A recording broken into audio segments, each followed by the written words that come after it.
आज की कहानी शुरू होती है एक बेहद डरावने पल से। जैसे ही मारिया अपने घर पहुंचती है, उसे बाथरूम से कुछ आवाजें सुनाई देती हैं। वह धीरे धीरे बाथरूम का दरवाजा खोलती है, लेकिन अंदर जो नजारा दिखाई देता है उसे देखकर उसके होश उड़ जाते हैं। यहीं से शुरू होती है आज की classic horror film open 24 hours की कहानी।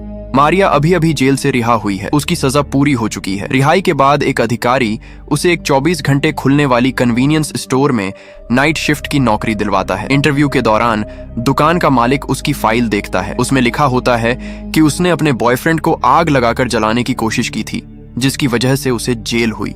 मालिक बस हल्के से पूछता है कि ऐसा क्यों हुआ था। मारिया इस सवाल का जवाब देने से बच जाती है। मालिक भी ज्यादा पूछताछ नहीं करता और सिर्फ इतना कहता है कि रात 9:30 बजे ड्यूटी पर आ जाना। मारिया उसका शुक्रिया अदा करती है और वहां से निकल जाती है।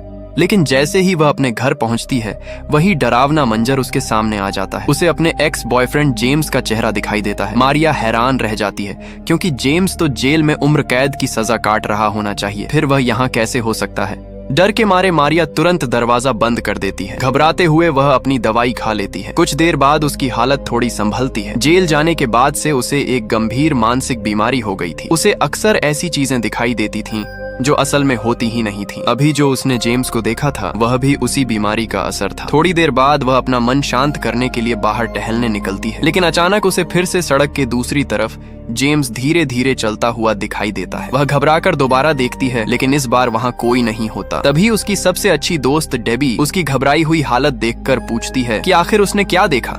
मारिया खुद को संभालते हुए कहती है कि कुछ नहीं हुआ। डेबी भी ज्यादा सवाल नहीं करती और उसे साथ लेकर एक रेस्टोरेंट में खाना खाने चली जाती है।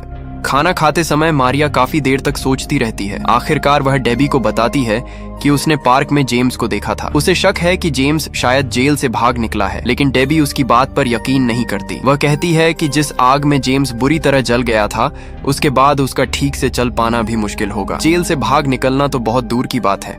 डेबी उसे समझाने की कोशिश करती है, लेकिन मारिया के दिमाग पर उसकी बातों का कोई असर नहीं होता, क्योंकि उसी समय उसे फिर से अजीब अजीब चीजें दिखाई देने लगती हैं। कुछ देर बाद जब वह सामान्य होती है, तो डेबी उसे समझाती है कि अब उसे अपना अतीत भूलकर आगे बढ़ने की कोशिश करनी चाहिए। मारिया सिर हिला देती है, लेकिन उसके डरावने भ्रम लगातार उसका पीछा करते रहते हैं, जैसे कोई उसे धीरे धीरे अंधेरे में खींच रहा हो। घर लौटकर मारिया जैसे ही फोन की लाइन वापस लगाती है, उसी पल फोन की घंटी बज उठती है। डरते डरते वह रिसीवर उठाती है। दूसरी तरफ एक औरत गुस्से में उससे पूछती है, जब मेरी बेटी मर रही थी तब तुमने उसे बचाया क्यों नहीं? फिर वह धमकी देती है कि उसे अपने की कीमत जरूर चुकानी पड़ेगी।